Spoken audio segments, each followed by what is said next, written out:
première rencontre avec l'exposition, c'est avec cette œuvre, une œuvre contemporaine de l'artiste luxembourgeoise Sumay Tsai. Et c'est une fontaine qui charrie de l'encre noire. Avec cette œuvre qui s'appelle Many Spoken Words, c'était une façon de rentrer dans l'exposition avec une œuvre belle et bizarre, avec une œuvre qui joue sur la sensation, puisqu'en fait elle a du son, elle est mouvante, elle est ondoyante. Et cette sensation, elle est vraiment au cœur de l'écriture de Huysmans, qui est un grand lecteur de Baudelaire. Et ici, effectivement, on a cette encre qui s'écoule et qui est un écho à l'ouvrage le plus célèbre de Huysmans, qui s'appelle À rebours. Et dans À rebours, le héros du roman, qui est plutôt un anti-héros, organise une fête extravagante, décadente, c'est le terme, pour se couper du monde. C'est le dernier événement social auquel il va participer. Des Esseintes avaient organisé un repas de deuil. Dans la salle à manger tendue de noir, ouverte sur le jardin de sa maison subitement transformée, montrant ses allées poudrées de charbon, son petit bassin maintenant bordé d'une margelle de basalte et rempli d'encre, et ses massifs tout disposés de cyprès et de pins. Le dîner avait été apporté sur une nappe noire, garnie de corbeilles de violettes et de scabieuses, éclairée par des candélabres où brûlaient des flammes vertes, et par des chandeliers où flambaient des cierges. Nous voici dans la première salle de l'exposition, une salle presque en forme de bonbonnière, une salle rose poudrée, qui nous présente Joris Karl Huysmans, ici dépeint par son ami, le peintre Jean-Louis Forain, qui d'ailleurs illustrera plusieurs de ses ouvrages.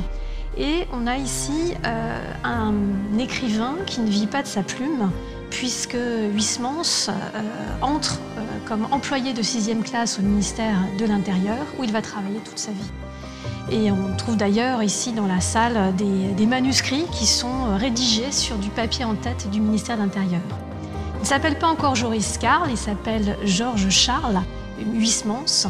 Et c'est lui, au moment d'éditer son premier ouvrage, qui s'appelle Le Drageoir aux épices, qui va choisir de hollandiser son nom. Le nom de Huysmans est un nom hollandais. Et il choisit Joris Karl, qui est déjà une sorte de fantasme, en fait. Joris Karl est un nom qui n'existe pas en hollandais. Joris existe, mais Karl n'existe pas, c'est Karel.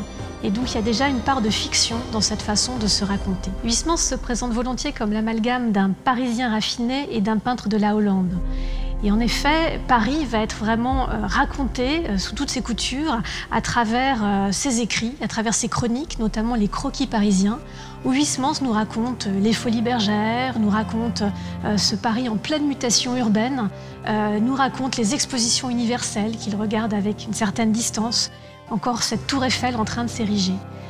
Effectivement, il est un petit peu suspicieux vis-à-vis de cette modernité, de ce progrès. En est-il réellement un ? Dans cette période qui est aussi une période d'insécurité, c'est une période où il y a des attentats anarchistes. Et effectivement, Huysmans a envie de raconter ce Paris qui va disparaître. C'est aussi un moment où il est extrêmement proche du cercle de Zola et ses premiers romans, qu'il s'agisse de Marthe, Histoire d'une fille ou des Sœurs Vattars, sont complètement inscrits dans cette mouvance naturaliste. S'il est chroniqueur de son temps, Huysmans est aussi un grand critique d'art et un chroniqueur des salons. Salons qu'il parcourt, il voit plus de 3000 tableaux et estime que sur ces 3000 tableaux, seuls 30 valent vraiment la peine qu'on s'y attarde. Sa plume de critique est spécialement virulente, très chargée contre une peinture académique, inutile et démodée. Et au contraire, elle encense des peintres de la modernité. Degas, Manet, Caillebotte en font partie. De concert avec M. Cabanel, Bouguereau a inventé la peinture gazeuse, la pièce soufflée. Ce n'est même plus de la porcelaine, c'est du léché flasque. C'est je ne sais quoi, quelque chose comme de la chair molle de poulpe. La naissance de Vénus, étalée sur la simèse d'une salle, est une pauvreté qui n'a pas de nom.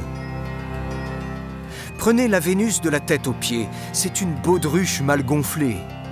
Ni muscles, ni nerfs, ni sang. Les genoux godent, manquent d'attache.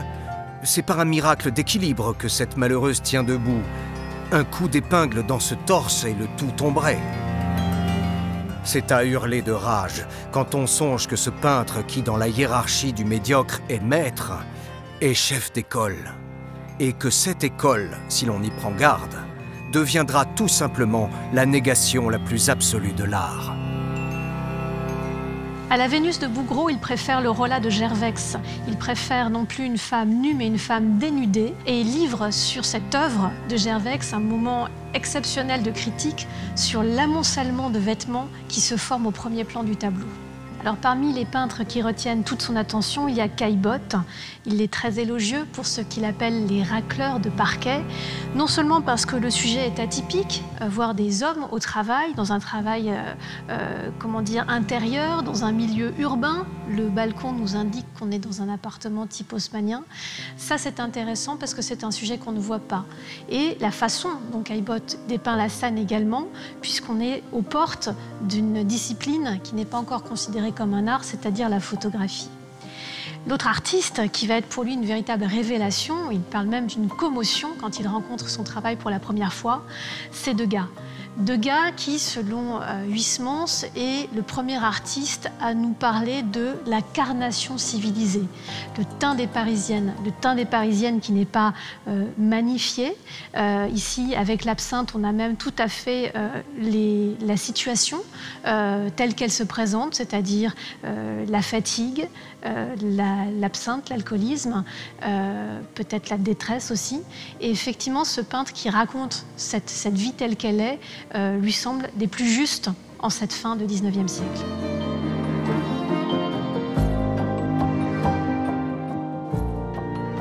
En 1884, Huysmans publie À rebours. Le roman marque une étape, sinon un tournant dans sa vie littéraire, puisqu'il sort du naturalisme pour entrer dans un autre type de récit, sans action, où le héros, ou anti-héros, des Esseintes, choisit une vie de reclus. Il va vivre dans une maison musée, auprès de ses collections et de ses livres, recherchant les sensations les plus somptueuses, les plus sophistiquées, qui le consolent du fardeau de l'existence.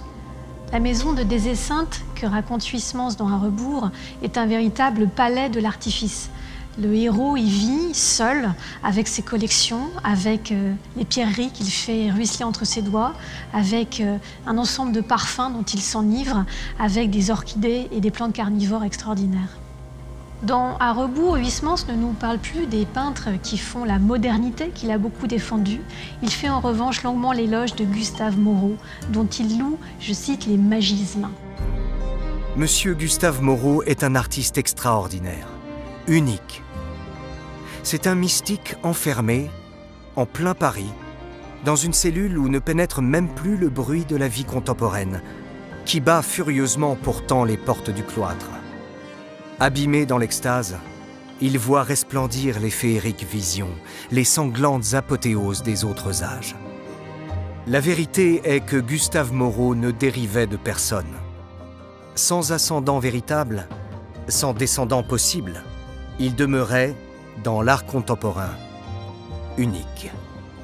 Il est fasciné par cet artiste et plus que jamais par le tableau La Galatée, où l'on voit cette nymphe à peau nacrée, observée par le cyclope Polyphème et sur le point de disparaître dans un décor fait de coraux, d'anémones, d'étoiles de mer.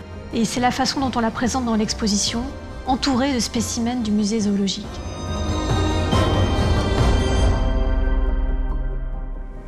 Après À rebours, Huysmans va poursuivre une direction littéraire plus sombre, plus étrange encore, notamment en 1887 avec le roman En rade. En rade, c'est un roman clinique, c'est un roman de crise qui a une dimension onirique incontestable. Il nous parle de rêves et de cauchemars surtout. L'artiste qui incarne le mieux cette dimension onirique, c'est Odilon Redon. Odilon Redon, que Huysmans va commenter tout autant que Moreau en le décrivant comme un grand inclassable. Cette façon de raconter des proportions complètement hors d'échelle, de raconter des membres qui sont dissociés du reste du corps, des créatures fantastiques, des chimères, est totalement étonnante, séduit énormément Huysmans qui parle de ce fantastique de délire et de maladie. Quelques années après, c'est le roman Là-bas, en 1891. Dans Là-bas, Huysmans, comme beaucoup d'écrivains d'ailleurs, va s'intéresser aux sciences occultes et même aux expériences occultes. Il va réunir une très abondante documentation sur les thèmes du satanisme, de la messe noire, de l'exorcisme qui vont le passionner, au point peut-être de dégrader, y compris son état mental, au point peut-être de lui faire peur.